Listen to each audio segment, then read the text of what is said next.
Indeed, we are very so glad to have you join us this morning. This is Enterprise Morning, reaching you from our headquarters in Lagos, Nigeria, and Enterprise Television. It is. I am Henry Igwebike.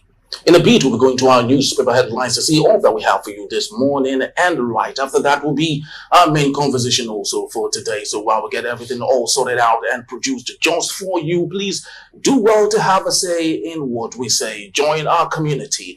Follow us on all our social media platforms at Enterprise TV7 and do well to visit our site at enterprisetvnews.com. With us today in the studios to do justice to all that we have for you this morning, we have Pastor Sofeli, barrister, law and public affairs analyst, and Cyril Abaku, journalist and public affairs analyst. Good morning, gentlemen, and welcome. Morning. All right, so quickly let's kick off our newspaper headlines today with what is trending, and it's coming from the cable newspaper, particularly on Keamu, writing UK over airpeace, Maybar, BA and Virgin from Lagos and Abuja airports. And we have it from the newspaper that in a letter dated August 1st, 2024, and addressed to Louis Hay, the UK Secretary of State for Transport, Keamu warned that if airpeace is not allocated a space at the London Heathrow, Nigeria will be forced to reciprocate by denying British Airways and Virgin Atlantic slots at the Lagos and Abuja airport. He further said, although Heathrow is UK's primary airport, airpeace, the Nigerian carrier, currently operates from Gatwick Airport, the secondary airport. Gentlemen, there we have it. At least and for a while now, this is one story that it's that needs an applause, if you ask me. Yeah. Coming from Ekamo, what do you say to that? Yes, yes, but we have to be careful with those threats. Really? Should I call it threat or official? Is it warning or something? Well, it shouldn't be a threat. No, it shouldn't be a threat. Yeah. But you know, the truth is, the British government didn't give airpeace a slot at Heathrow. Mm-hmm. Now, the reason for this is not spelled out. It's not. I've not read anywhere why, but we have insinuated that possibly because of the competition between British Airways and the other airline, Virgin Atlantic. Yes, that possibly. But the truth, if you give airpeace a space to Heathrow, because it's very busy, it's going to, become a competitor. Okay, but British Airways already have their own market value over the years. In fact, in Nigeria, in Africa, the busiest route in Africa is Lagos Heathrow. Busiest, yes. And it's a very lucrative route into the UK. I would have expected the UK to create a space for indigenous airline into Heathrow as against Gatwick. Not like Gatwick is bad, but it's not as busy as Heathrow. And for preference, for the fact that airpeace had already made that application, but the government declined it, raises a lot of questions. Because this is one very massive airport. You cannot walk the whole of Heathrow. You can't. I mean, there are, I think, 4 major airports in London. You have Gatwick, you have Luton. Yes, you have one in Luton. Mm-hmm. You have one in Gatwick, you have one in Heathrow, and there's another one again. So, all these, I think the British government should look into, reconsider it in the light of this letter. So at this point, Nigeria has gotten to a position where we are appealing for something that should be a diplomatic equity. No, it's not that you are appealing. When you are asking for something in another man's country, it's actually their prerogative to so do. It's not, they are not going to break their own laws or rules to grant you that. Okay? But if it's just for the sake of capitalism, I think both of them should compete. The one that have the strength of, because airpeace have this perception of reduction of airfare, which usually will create high demand until since May. Epic is already booked to September. Since May this year, they are fully booked to September already because of the fact that they are going to give you indigenous food. They are advertising it. The reduction is over 50% and all that. So this may be the reason. All right. Bashar said they're breaking their own rules to appease us. But the British Airways have been using our route since 1936. Both Lagos and Abuja. Nigeria has not broken any of our rules, but we've made available opportunities for them. So I think the minister was citing BASA, the bilateral bilateral, and saying that the reciprocity. Yes, the need for reciprocity.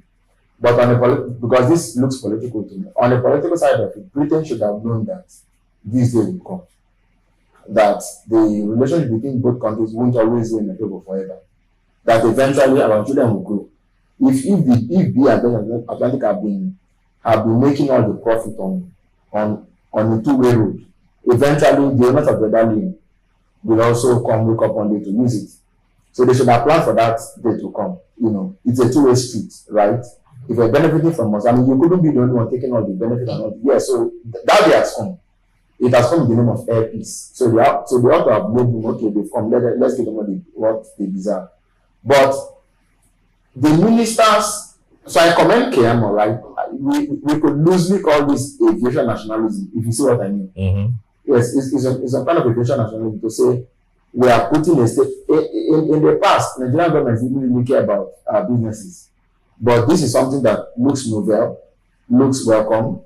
And well, even if you want to call it a threat, for the sake of holding our heads high, the underdog division refer to the more experienced cat in the room. Hopefully, they're able to sort this matter out and allow air peace, a peaceful space to spread its wings, because it is equal to the task.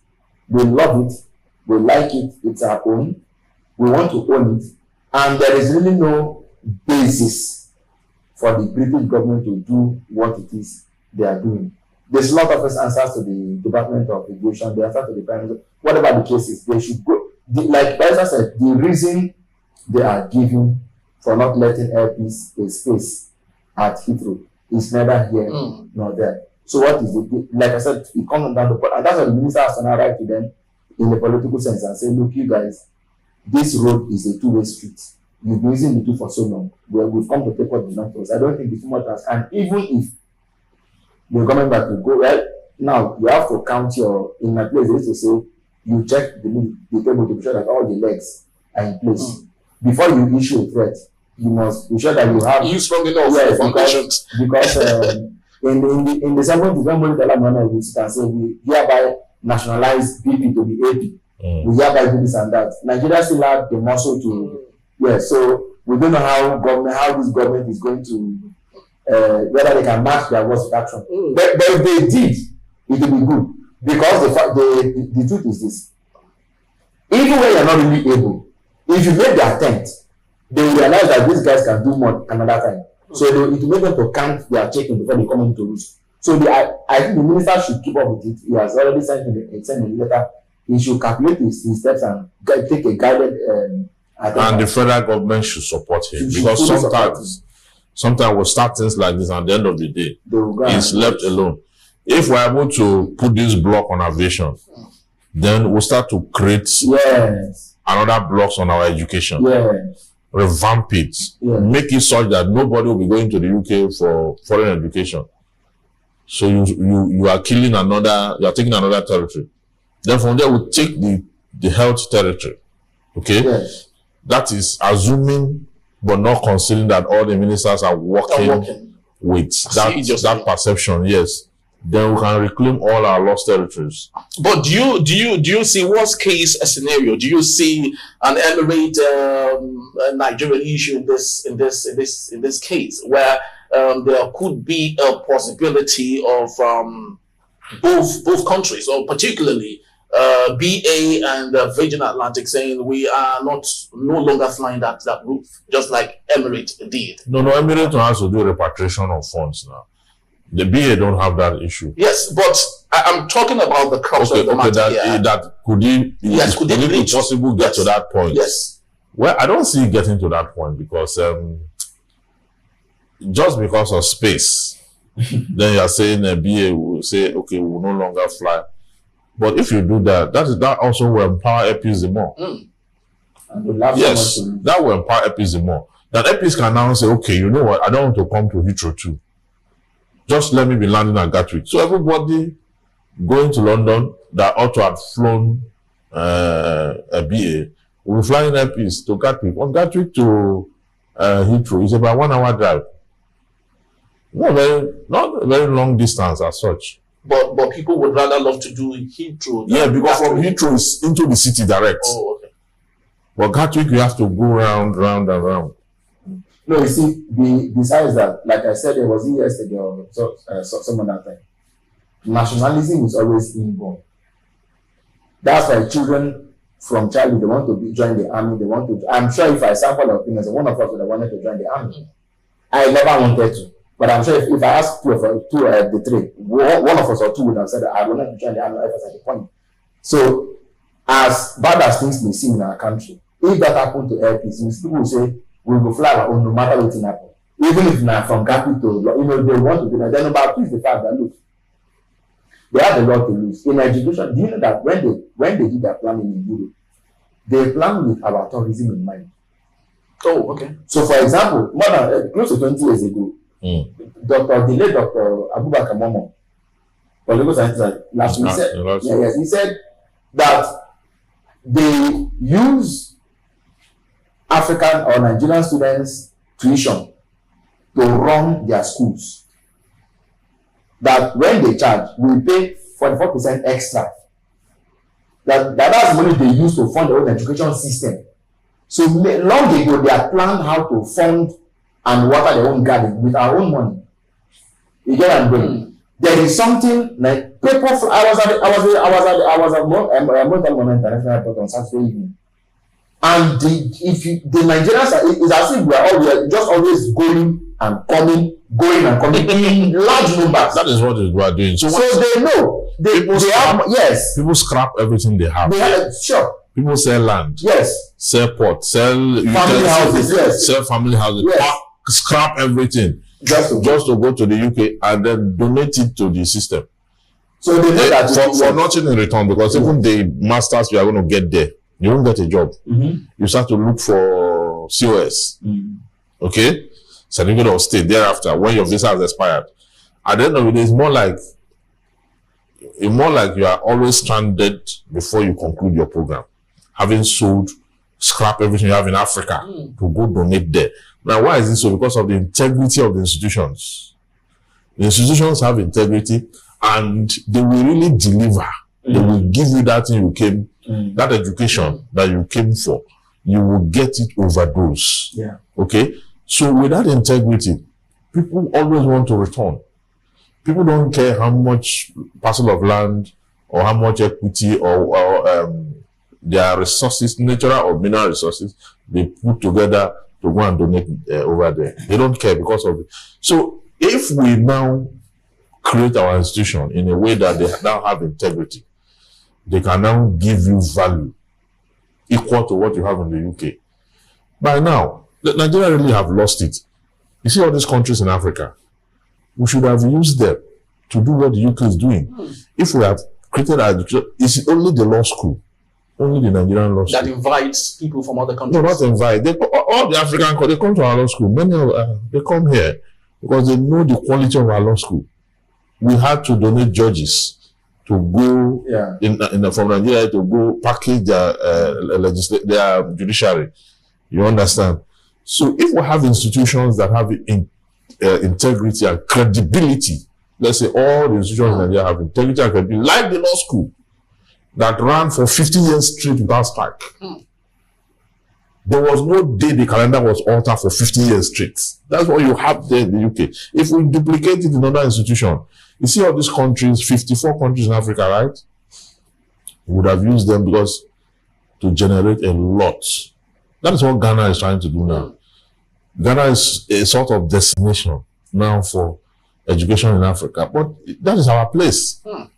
Very wonderful information, if you ask me, and I truly do wish that those in authority are listening and possibly do the needful so we can, get back to who we are as a country and in the sub-region also. But let's quickly go to the Vanguard newspaper for today. The big story here says, distress as harsh economy forces shutdown of over 50 firms. And we have the writer, 80% orders in low capacity utilization, over 100,000 employees thrown into job market. Labor begs federal government to intervene. And we have alleged 5.4 billion naira share CBN holding as court to dismiss Barbican Capital suit. Tinubu commission 30 hybrid CNG buses, and Southeast monarchs clergy decry ethnic profiling of Igbo. And I think those are the big stories we have here. But let's get into the same old distress as harsh economy forces a shutdown of over 50 firms. I know we've said this many times, but I would love to have a different vantage point, if possible, by Stefan Sofeli on this particular issue. I know we can't say it enough, but I think it's still very important. Maybe we tilt it to another vantage point and let those in authority see what we keep talking about. Yeah, on what issue is that? On the issue of harsh economy and the way Nigerian those authorities run. Yes. You see, the truth is that the Nigerian market space, the ease of doing business, and the total economic space is being strangulated. It's being strangulated because so much is being taken away from the economy, and nothing is actually injected. This government have not been able to coordinate investors into the country. They have a Ministry of Trade and Investment, right? So what is that ministry doing? What is their blueprint for the next 2 years, a short-term plan, or for the next 3 years that this government have left? That is what I expect the president to put them on tax. If they cannot produce a blueprint that is believable, then he should reshuffle whoever is there or relieve him of his duty. But can the blueprint work when the mainstay, which is oil, at 1,000 naira? Would it work? Would the blueprint even work when we still have issues with what connects everybody? No, at least we should have a plan on ground, okay? While the government work on the visibility of fiscal policy, okay, to give us to make existing companies survive the threat.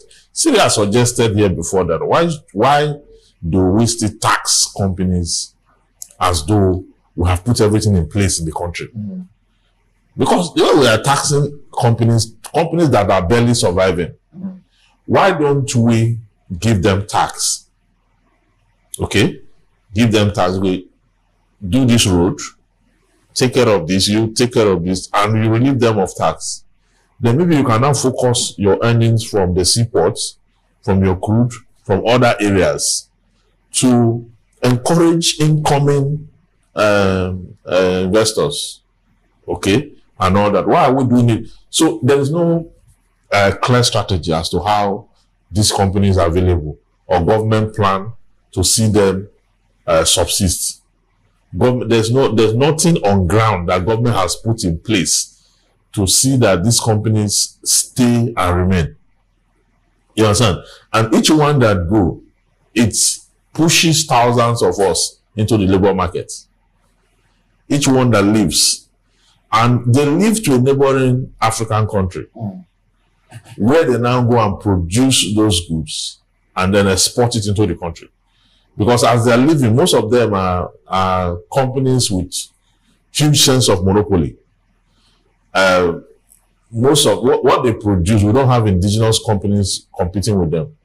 The likes of Eleganza and the likes of the PZ, the Liver Brothers and all that. Okay? We don't have any, once they are leaving, once they go. You understand? Yes, how many Nigerian companies are producing plastic? Indigenous companies. So why won't it be expensive? The Indians have taken over that space now. Okay? the ones that produce pipes, plumbing pipes and all that, the British companies have gone. The Lebanese and Indians have taken over that space. And you cannot call an Indian company or a Lebanese company a multinational. Not like they are not multinational, they are because of but they do not give Nigerians value. The people who work there are casualized. So they don't give us that symbolic value. Yeah, we don't get that value we ought to get. That is why we have to retain these are old multinationals from the US and the UK. But we have made the business environment so stifling that they can no longer subsist. The ones who can subsist are the Indians and the Lebanese companies that can cut corners and that can do also all the things we do. They do it. They do it. Now, Cyril Abaku, before 1979, China was in this kind of situation. Yes, until 1979, when the leader visited America and opened up the economy. What exactly do you think we should be learning from that process at that time that can be replicated today? In Nigeria. There's a lot. You know, for a time I studied China a bit. To think that China also became what they are now from 49, which is not so long ago. 49, then by 78, then Jiang took over, and that was what changed everything. They call it reform and opening. Now, what did they do? And what can we indigenize based on what they did in China? It's simple. If the goal, I was talking earlier about tax credit to companies, which I always advocated. Now, if the goal is revenue, let us automate the collection process. There is a lot of money coming from there. Do you know that in this country, they would say customs, when you make your, like, when you collect levies and co, then draw your budget by yourself and spend the money. That's never happened. So if customs, that's why there's a massive then they will come and tell you that government we generated 2 billion naira. That's what they declared. Then we spent 2.5 billion. So you're owing us. Where is that ever done in the world? The first thing is even automate the process. Let's know, because there are a lot of sectors that don't even come to the public domain. There are a lot of money. What of illegal mining that nobody is even talking about? Go below the radar. Yes. So what we need to do, all those funds are supposed to make up your GDP. But let's graciously. So your GDP is just a shortfall of what you ordinarily could acquire. See, that blueprint is not. I won't even tie it to oil or to anything. I'll tie first to ideas. Let me see. You know, in Egypt, you went to more than they discovered a new tomb of some pharaoh who died in 13. Tomorrow they find another pharaoh again under the ground. They are calling for tourists to come and spend money there. We have knock culture. We have the urban of belief and others, and nobody talks about what's it called? Market basis to the work for we have a ministry of a museum and art and culture, something museum, whatever. They don't come here and so we're not aware of what we can even say for people to come. Ghana did that thing some years ago. You know what they did? They declared year of return. And what did they do? They keyed into aspiration. They said that the highest tourism is aspiration. It's not just by experience or whatever. That because you know this thing about Bishop James being going to do DNA to know where it really came from. So Ghana kid, they call it year of return. Black people around the world trooped to Ghana, told us that Ghana didn't have space to confirm them. Yes, now we did that, but we did. Ghana even copied that from us when we had the first stack. 77. Now that first stack was supposed to lay the foundation, the groundwork for the black culture all over the world. With Nigeria acts, we pioneered it now. The first stack you see today, those buildings, the Shagari Estate and Gowon Estate you see today in Egbeda, were all structures meant for that purpose. Now it was supposed to be an annual event. As the largest black country in Africa, people are supposed to be coming in, you understand, and all that. So we mismanaged it, the military ran it down, and at the end of the day, they started selling those things off. Look like an idea that came to fruition and died in its prime. Okay, in the embryonic stage, you understand?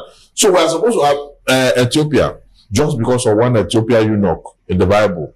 You know that Ethiopia created their own Bible site. It didn't happen in Ethiopia. The man is an Ethiopian. He went to Israel. Ethiopians they look at our stories. Samajai Krada, Macaulay. What do we have on ground? Yes. These are the house no monuments too. Yes, that the whole world will come and say. Go to Badagry and see where they preserve where Samajai Krada sat and they interpreted translated the Bible to Yoruba language. Go and see how the place look like. Yes. It does not have the feel and look of a cultural a tourist site. Yes. Because government believe that the only way you can make money is by crude oil. And when you do crude oil, they don't know that historical facts, okay, artifacts, and all these cultural heritage, and most of those, all these OP, all these things that cowries. Okay, there are people who read about cowries in Things Fall Apart and in some part of the world, and they've never seen cowries before. Somebody will jump into a plane, he wants to come and see what cowries look like.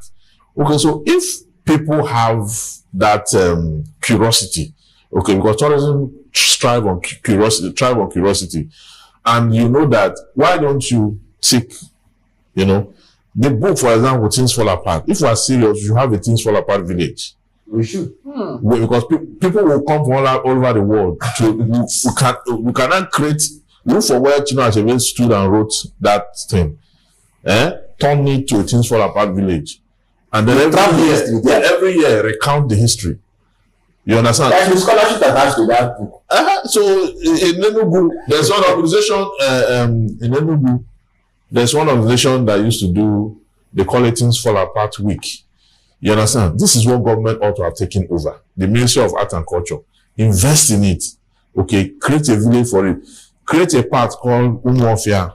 Yes. Create Abani. Create some statue of so sort of like a mock village. Yes. That they will come. Yes. Keep it keep Okonkwo, keep everything. Keep his maternal, so that when people come, they are not just reading the book, they are participating. The experience. Yeah, you understand? So we should develop these things. If we do that, we'll earn other revenues. When people come, people will sell. Hotels will sell. It's a chain and all that. And we can sometimes we all get confused. We call the government with the local government autonomy autonomy. Do you think they've got the right grace to invest in some of these things? The people who emerge local government chairman, okay, should be people of thought. That is why Socrates talk about the Leviathan king. In fact, he said nobody should lead that's not a philosopher. Because you don't know what you are doing, and that's the truth. A leader should be a thinker. He should be thinking on. Some of these are our gods and our deities that we showcase in Nollywood. There are people overseas that are, that are obsessed with them. They're obsessed with them. They want to come and see it. So why can't you create a place where those gods will have the habit and be doing whatever it is they want to do? And they find money. Very true. But you see, again, so what must happen? If anybody wants to execute the idea of the Things Fall Apart, which is a brilliant idea, don't award the contract. Go to places like Federal Polytechnic, Auchi. Go to Ile-Ife. Go to the Department of Fine and Sculpture, whatever art. Get their people and say, see what you want to do. Go to the Department of Landscape Architecture. You want to achieve this. Give us because the government of people, they will write it for you free of charge. It's part of their work, right? Then they should execute it. Because the next 2 years that they are looking a contract to an Italian firm or to somebody in Zambia. Of course, at an amount that when you hear, you wonder that are they trying to give that another desire for the world? What are they trying to do? So it's simple. The base to do it are here. You see, it's what I said, that it is ideas we need, not necessarily oil and gas or whatever it is. That we have, but the first thing is ideas. Very true. Of course, just like we know and the world knows, Nollywood, for example, is the third largest producers of film. But unfortunately, still today, we don't have a Nollywood village that people can come and do whatever it is that they want to do and showcase our culture, our language, and everything that represents Nigeria. Very unfortunate, if you ask me. Thank you, Pastor Vansufeli, for being part of our show. My pleasure. Thank you as always for being part. When we return, My good people of Edo State and fellow Nigerians, today I come before you to reiterate my dedication to serving the wonderful people of Edo State. My reinstatement as the Deputy Governor of Edo State is a testament to the divine grace of God Almighty and the steadfast prayer of all Nigerians, for which I am truly grateful. In recent weeks, the Federal High Court in Abuja reinstated me as the Deputy Governor of Edo State, acknowledging the illegality of the impeachment. Upon my arrival in Benin, a tragic event occurred.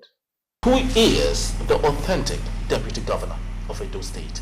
Well, I am afraid it's a question that seems to have more than one answer. Stay with us. We'll be right back. Please don't go anywhere.